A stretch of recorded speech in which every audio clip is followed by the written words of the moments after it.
Football বিশ্বকাপ দেখার সুযোগ কি হারাচ্ছেন ভারতীয় দর্শকরা? দিন যত গড়াচ্ছে ততই এই সংখ্যা আরও জোরালো হচ্ছে। খবর ভারতীয় গণমাধ্যমগুলোর। মূলত ভারতে বিশ্বকাপ দেখানোর জন্য আগ্রহী সম্প্রচারকারী প্রতিষ্ঠান পাচ্ছে না ফিফা। সম্প্রচার সত্ত্ব বিক্রির অর্থ $65 মিলিয়ন কমেও সুবিধা করতে পারছে না ফুটবলের সর্বোচ্চ সংস্থা। দেশের ফুটবলের নাজুক অবস্থা, বিশ্বকাপের ম্যাচ শুরুর সময় কিংবা সম্প্রচারের জন্য ফিফার উচ্চ মূল্যের কারণে মুখ ফিরিয়ে রাখছেন সম্প্রচারকারী প্রতিষ্ঠানগুলো।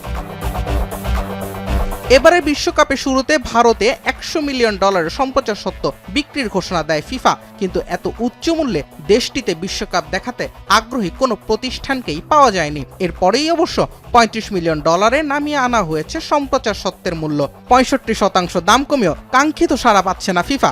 যদিও সবশেষ 2022 সালে $62 মিলিয়ন বিশ্বকাপের ডিজিটাল সম্প্রচার সত্ত্ব কিনে নিয়েছিল ভায়াকম 18।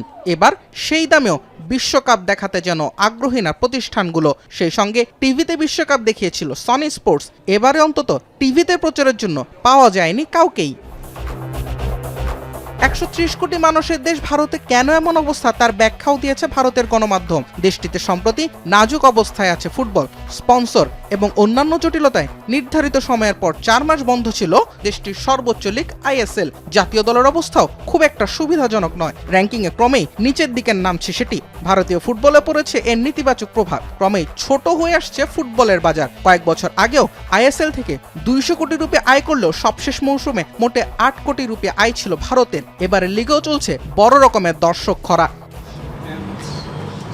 জটিলতা আছে ফিফা বিশ্বকাপ আয়োজন নিয়েও। মার্কিন যুক্তরাষ্ট্রে এর আগের বছরে হয়েছিল ফিফা ক্লাব বিশ্বকাপ। সময়সূচির কারণে উপমহাদেশের দর্শকদের কাছাকাছি যেতে পারেনি সেটি। বিশ্বকাপেও এমন কিছুরই আশঙ্কা করছে টিভি সম্প্রচারকারী প্রতিষ্ঠানগুলো। এবারের বিশ্বকাপে ম্যাচগুলো হবে ভারতীয় সময় রাত 9:30 থেকে সকাল 9:30টার মাঝে। স্বাভাবিকভাবেই টিভি দর্শকদের সংখ্যা নিয়ে শঙ্কা থেকেই যাচ্ছে। তবে এরই মাঝে জিও হটস্টার ডিজিটাল সম্প্রচার সত্ত্বের জন্য আবেদন করেছে। মাত্র $25 মিলিয়ন বিশ্বকাপ সম্প্রচারের জন্য আগ্রহ দেখিয়েছে প্রতিষ্ঠানটি। যদিও এর মূল প্রতিষ্ঠান স্টার স্পোর্টস টিভি সম্প্রচারের জন্য এখনো বিড করেনি। এছাড়া সনি স্পোর্টসের পক্ষ থেকেও বিডের ঘোষণা আসেনি। সব মিলিয়ে বিশ্বকাপ শুরুর মাত্র 2 মাস আগে 130 কোটি জনসংখ্যার দেশ ভারতে সম্প্রচার নিয়ে জটিলতা থেকেই যাচ্ছে।